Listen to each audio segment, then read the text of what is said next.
This woman snapped a hacksaw in half, hid it inside a pile of ground beef, spread it evenly and covered it with plastic wrap, then placed it in the freezer overnight. The next day at work, she handed it off to Mark through a friendly prison guard. Mark opened the package right in front of the guard. Seeing it was just a box of ground beef, the guard left without any suspicion. Mark used a mirror to confirm no one was watching, then quickly thawed the beef with water, pulled out the hidden hacksaw, and began prepping for his escape plan. He unraveled a long strip of toilet paper, snapped a whole box of matches, and tightly wrapped the match heads inside the paper. Then hid the bundle in a packet of instant noodles. Mark went to the inmate recreation area and signaled to an accomplice on another floor. The two handed off the bag while passing each other on the stairs. While everyone was gathered downstairs, the accomplice secretly lit a fire in the cell next to Mark's. After he left, the flames quickly spread. Once the alarm sounded, guards rushed in and put out the fire, but the room was now blackened with smoke damage and needed to be repainted, which was exactly what Mark had planned. Mark handed the hacksaw to David so he could start building their escape tools. David expertly wrapped both ends of the saw blade with cloth, then snapped it again in the middle to shorten it. He took out a nail clipper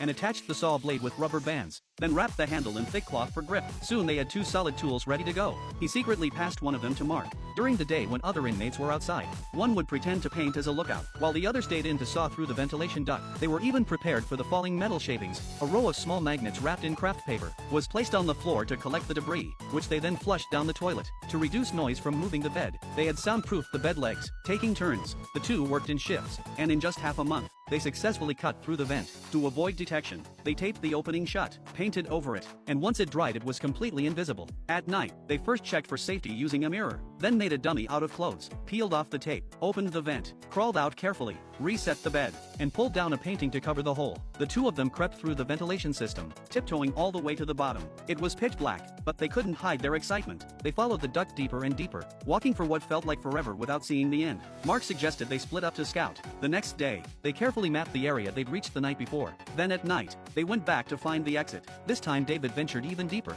and finally saw the prison's outer wall, but a concrete wall was blocking the path. David reported the situation to Mark, telling him they'd need a hammer to break through. Mark told him there was a backup toolbox under the entrance to the duct. That night, David found the toolbox, and inside were the tools he needed. He grabbed a sledgehammer and began smashing the wall. Day after day, David kept hammering. He had no idea how many walls he broke through, until he finally reached the prison's outer wall. But this wall was over 2 meters thick reinforced concrete. Seeing it, David thought about giving up. At this rate, it would take at least 3 years to break through. But after all the planning, Mark urged him to just give it a try. So David kept hammering every night, even though after a full month, he'd only made a small hole. His hands were covered in wounds, and again he considered quitting. At this pace, they'd get caught before finishing the job. Seeing this, Mark encouraged him once more. If you stay focused on one thing, you'll succeed. Then one night, while hammering the wall, David made a shocking discovery, something that could help them escape much sooner.